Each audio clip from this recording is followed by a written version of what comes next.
Hello YouTube, I'm Mars1952, and today I'm going to be talking about my current favorite handgun. This is a video response to the Zombie Survival Show contest. It's called Let's Get Ready to Reload Subscriber Contest. There might be some more words in there, I don't know, I'll put it in the description, a link. It's a pretty long contest name. I wanted to give a shout out to some underappreciated channels on YouTube. I think some of these guys might have more subscribers than I do, but they don't have anywhere near the views, so I guess I can still refer to them as underprivileged. The first one is First Patriot Press, all one word. He has a lot of good reloading videos. And then we have Spine Sales channel. He does a little bit of everything. He likes to make stuff. He makes molds. He reloads. There's a lot of good videos there. And we have Ginsboy's 2003 channel. He specializes in an older type of rifle. I don't remember what it's called now. I'll have to put it up over here. But he has a lot of good videos there. And he has a really good series on how to make a mold, a bullet mold. So he wants to know what our favorite handgun or knife is. He had a couple other ways to enter the contest, but I've chosen the favorite handgun and knife. My favorite handgun right now is a Glock 30 short frame. When they come out with the Glock 30 Generation 4, that'll probably be my favorite. It's a close race between this and the Glock 26 Gen 4 that I have.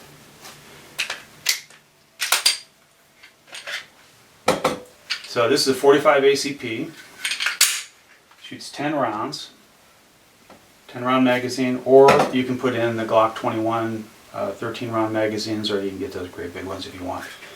The 13 round magazines work pretty well for me because I have a fairly wide hand. Wide but not so long in the fingers. That's why I needed the short frame so I could get around and push the magazine release. So this one has an extended magazine release on it. I prefer the magazine release like on the Gen 4 where it's nice and big. This one works though. One flaw with the design is that the heel of my hand, maybe it's a flaw in my hand, I don't know. When I push the magazine release, the magazine touches the heel of my hand, it won't come out unless I squirm my hand around. So I have to change my grip slightly to get the magazine to drop without having to pull it out. If I pull it out, it's not a problem. So, there's that.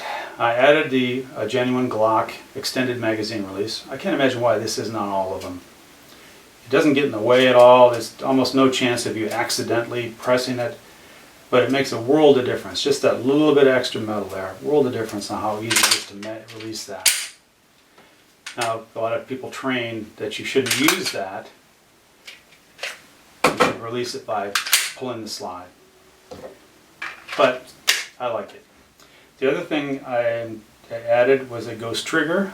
It's supposed to have a 3-pound pull or a 2.5-pound pull. I really couldn't feel the difference after I put that in. I don't have a trigger gauge to measure it. It did seem maybe a little more crisp. I have not added them yet, but I have them on order. I have the Glock Trijicon, or is it Trijicon? I can't remember how to pronounce it, the ones that glow in the dark. Glock night sights. So anyway, this is a very intimidating firearm. Imagine looking down the bore of that thing. It's got the large diameter bore. It's pretty scary. And it's not too hard, not too easy to shoot. No, I said that wrong. It's not too hard to shoot. It has a short sight radius and not much of a grip. It is a little harder to keep on target when you're shooting fast than a 9mm, but the recoil is not horrible. One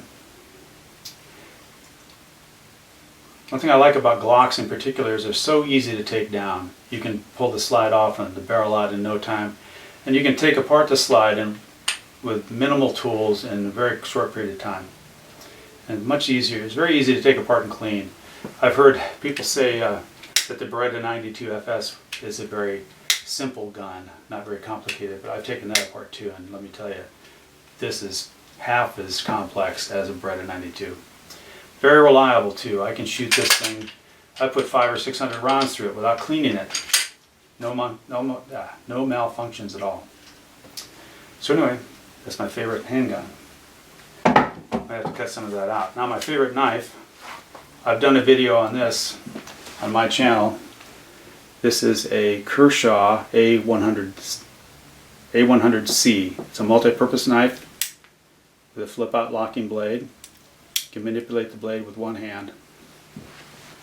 Anyway, I use this between a dozen and 50 times a day. And this, I purchased this in 1997. I thought for sure it was earlier than that, but I looked up and they started making them in '97, so it couldn't be any earlier than that. And this particular one here, I sharpened it so many times that the serration is starting to be gone. I must have sharpened this 80 to 100 times at this point.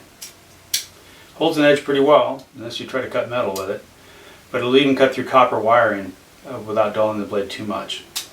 And even though I use this so much, it still has the serrations in the blade, not the blade, the jaws. And the wire cutter is getting a little bit dull. You know, I cut barbed wire and all kinds of stuff with this, and I bear down on it so hard sometimes that I bend the pins, but Kershaw has replaced all those. I'm trying to make it so that the shells eject into the truck bed so I can collect them. You still see me, I think? Let's see if I can do a few double taps here. Never done it before.